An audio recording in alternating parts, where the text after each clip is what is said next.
Plusieurs points ont été abordés au cours de cette réunion conjointe des chefs d'État et de gouvernement, membres du bureau de la conférence et des présidents des communautés économiques régionales. On peut retenir les conclusions de la réunion du comité des chefs d'État et de gouvernement africains du 8 juin dernier, les actes de la 39e session ordinaire du Conseil exécutif, ceux de la 3e réunion de coordination semestrielle de l'Union africaine, ainsi que la vaccination contre la Covid-19 en Afrique. Il est en effet particulièrement choquant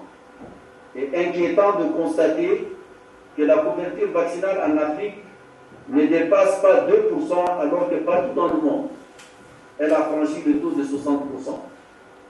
Il convient de souligner ici que la perspective de la fabrication des vaccins en Afrique du Sud, au Ghana, au Rwanda, au Sénégal, en Égypte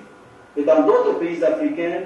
constitue une lueur d'espoir. Représentant le chef de l'État, Denis Sassou Nguesso, président en exercice de la Communauté économique des États de l'Afrique centrale, le ministre des Affaires étrangères de la francophonie et des Congolais de l'étranger, Jean-Claude Gakoso, a rassuré les participants de la présence du président congolais à la COP26, prévue à Glasgow en novembre prochain. Votre frère, le président Denis Sassou Nguesso, salue l'immense travail accompli par le président Cyril Ramaphosa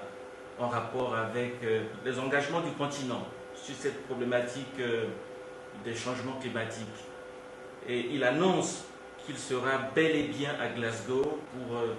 plaider la cause de l'Afrique face à cette injustice naissante, c'est-à-dire les puissants du monde polluent la planète et l'Afrique en paye le prix. Une telle injustice ne peut perdurer. Il ressort des discussions que la 2e réunion ministérielle entre l'Union africaine et l'Union européenne se tiendra les 25 et 26 octobre prochains à Kigali et le sommet Turquie